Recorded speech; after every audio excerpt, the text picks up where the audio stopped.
অভয়াকাণ্ডের ২ বছর পার। আপনাদের মনে থাকবে আরজি করে কর্তব্যরত চিকিৎসককে নৃশংসভাবে খুন এবং ধর্ষণের যে ঘটনা ঘটেছিল, সেই ঘটনার আজ ২ বছর পেরিয়ে গিয়েছে। আজ কলেজ স্কোয়ার থেকে ধর্মতলা পর্যন্ত প্রতিবাদী মিছিলের ডাক দিয়েছেন ওয়েস্ট বেঙ্গল জুনিয়র ডক্টরস ফ্রন্টের সদস্যরা। সরাসরি সেখানে চলে যাব। এই মুহূর্তে মিছিল রয়েছে কলেজ স্ট্রিটে। সরাসরি আমাদের প্রতিনিধি রয়েছে মৌমিতা মিত্র। মৌমিতা, এই মুহূর্তে ছবিটা ঠিক কি দেখতে চাইবো?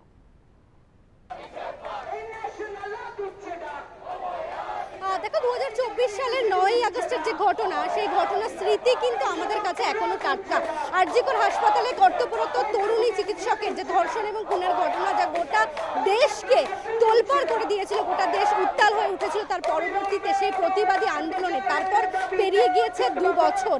আজকে 2026-এর 9ই আগস্ট বিচারের দাবিতে এখনো কিন্তু লড়াই আন্দোলন অব্যাহত। West Bengal junior doctors front, আমরা জানি জুনিয়র চিকিৎসকদের নিয়ে যে সংগঠন তৈরি হয়েছিল এই আরজিকর কাণ্ডের পরে, তারা আজকে একটি প্রতিবাদী মিছিলের ডাক দিয়েছেন একেবারে কলেজ স্ট্রিট থেকে ধর্মতলা পর্যন্ত। আমরা সেই মিছিলে এই মুহূর্তে রয়েছি এবং যে ছবিটা দেখাই, প্রতিবাদী মিছিল এবং বিভিন্ন টুকরো টুকরো কোলাজ, যে প্রতিবাদের যে ভাষা, সেখানে আমরা দেখতে পাচ্ছি এইভাবে কিন্তু প্রতিবাদ ধ্বনিত হচ্ছে আজকে। এবং আরজিকরের যে ঘটনা, সেই ঘটনার প্রতিবাদ এখানে দেখতে পাচ্ছ যে অভয়া মঞ্চের একজন সদস্য, তিনি কিন্তু একেবারে চিকিৎসকদের যে তাদের যে অ্যাপ্রন, তাদের যে পোশাক এবং তার সঙ্গে স্টেথোস্কোপ রয়েছে এবং যেভাবে রক্তাক্ত হতে হয়েছিল একজন তরুণী চিকিৎসককে, সেই প্রতিকৃতি নিয়ে তিনি কিন্তু এখানে প্রতিবাদে সামিল হয়েছেন। তার মুখে আমরা দেখতে পাচ্ছি সেলোটেপ লাগানো, মুখ বন্ধ, চোখে মুখে একেবারে কালির দাগ, এবং সেইভাবে কিন্তু তারা এখানে প্রতিবাদ জানাচ্ছেন।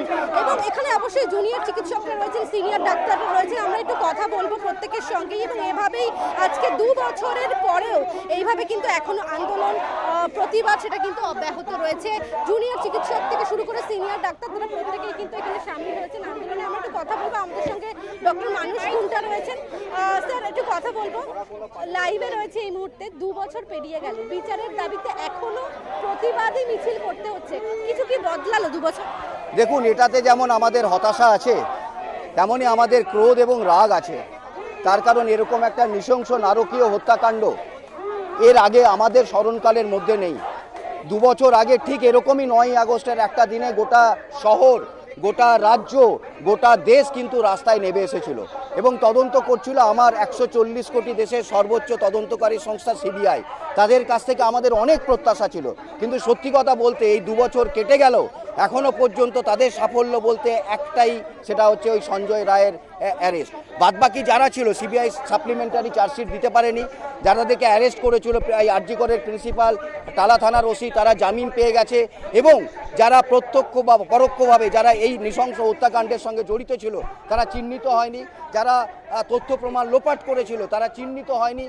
অন্তত 40টা প্রশ্ন আমার রাজ্যবাসীর পক্ষ থেকে সিবিআইয়ের কাছে ছিল, সেটাও কিন্তু নেই। ফলে সিবিআই যদি ভেবে থাকে তারা শুধুই সরকারি কর্মচারী, তাহলে আমরা বলবো আপনারা ঠিক বলছেন না। আপনারা 140 কোটি ভারতবর্ষের প্রতিনিধি ছিলেন। আপনারা আপনাদের কাজে যদি গাফিলতি না হতো, তাহলে আপনারা সাপ্লিমেন্টারি চার্জশিট দিতেন এবং এই নৃশংস হত্যাকাণ্ডের রহস্য উন্মোচিত হলো। ফলে আপনারা রাজধর্ম পালন করুন।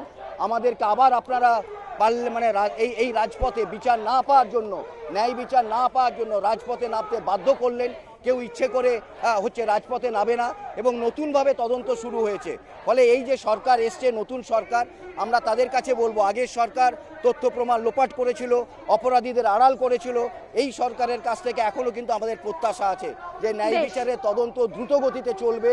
যে সম্মুখ গতিতে সিবিআই চালিয়েছে তার থেকে আমরা মুক্তি পাবো এবং প্রতিটি দুষ্কৃতী, প্রতিটি অপরাধী যারা এই নৃশংস হত্যাকাণ্ডের সঙ্গে জড়িত, তারা শাস্তি পাবে। তবেই কিন্তু আমরা রাস্তা থেকে আমরা উঠতে পারবো, বা তবেই কিন্তু এটা আমাদের শপথ ছিল যে আমরা ন্যায় বিচার না হওয়া পর্যন্ত আমরা রাস্তায় থাকবো। ফলে আর বাধ্য করবেন না। সিবিআইকেও বলবো রাজধর্ম পালন করুন।